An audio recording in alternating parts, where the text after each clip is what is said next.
And the Bible talks about raising the dead, and I'm expecting, It's done. Just laid hands and just believed it. Everyone in our church knew about it, everyone was praying. The other churches in Kalgoorlie, they knew about this Christian doctor too, but it was more than that. Sean and Sherry and Michael, they're very well known, very well respected people all over the world, and there was people praying and calling out to God all over the world. The other reason I wanted you to look at this picture is, this is what Sherry was actually looking at on Sunday morning, the 26th of October 2008, when she actually got a phone call. I got a call from my aunt in India to tell me that a lady had been praying, and she had said that night before I went to bed that Sean would open his eyes. On this particular day, before Sherry goes to sleep, I would open my eyes. Now, you tell me, if you were actually looking at this picture, would you believe that? I thought to myself, my aunt is not medical. She has no clue. Sean's so sick. But I just believed the message that she told me. And I thought, okay, tonight before I go to sleep, if Sean will open his eyes, that would be great. On that evening, one of my colleagues, Dr. Christine Jeffrey-Stokes, she came to visit. Dr. Christine was there, and Christine was actually talking to Sean. It's our normal practice with children who are in that situation, and I'm a paediatrician, is to talk to them about normal things. And so I started talking to him about just normal stuff, what the weather was like, what we were doing, how we were there.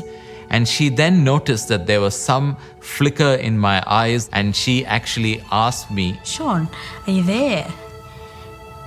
And his eyelids fluttered again. And I said, Sean, if you're there, squeeze my hand.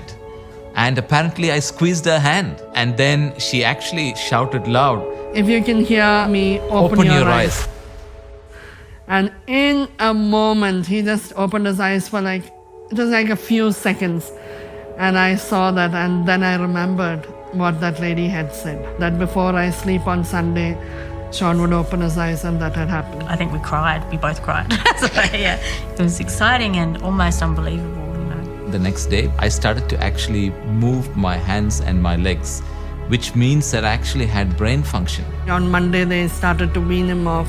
And by Wednesday, they were actually able to take the tube out of my throat, and I began to breathe on my own, which means that my brain was functioning. But it's what happened next that shocked everyone. I've rarely been as shocked. It was, Do you want me to finish the rest of the story? Yeah. So I rang up ICU and I spoke to a friend of mine and said, I'm just calling about Sean. How's he going? And he said, well, he's pretty sick. And the fact that there was such tremendous damage done to his liver and kidneys led to my next question, which was, what's his brain like? And he said, it's pretty good. I said, how do you know? He said, well, we've just extubated him.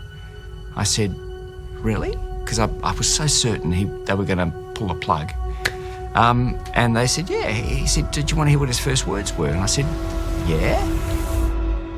The absolutely amazing thing, and I've never seen this before in my life, eyes open. I opened my eyes, I looked around. And then indicated that he was ready to be extubated. And as the tube came out, made perfect sense. And I said, what am I doing here? And in fact, when the nurse came, I said, oh, can I have a look at my ECG and my ABG? And she nearly collapsed. Apparently, when the tube came out, his first words were, what do my arterial blood gases look like? Which was just extraordinary. That's such a Sean thing, so medical. Somebody told me the first thing he said when this tube was out was, show me my charts. And I thought, yes, that's Sean. He'd want to be in charge of that. My brain was 100% normal, which is just medically impossible. It was amazing just to see that from Friday to somebody who was dead to Wednesday, somebody who was talking like nothing happened. Again, I just wanted to pinch myself and see, was it real? I couldn't believe it. To hear that they'd extubated him. And the story just kept on getting better. You've extubated him and he's talking and his brain's normal. It was just wow, wow, wow. I got a call from Sean. Hey Praveen, how are you? He said.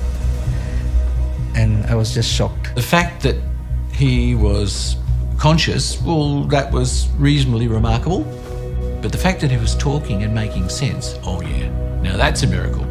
And the fact that his personality was there, oh yes, I really do believe that is a miracle. We couldn't believe it, absolutely couldn't believe it.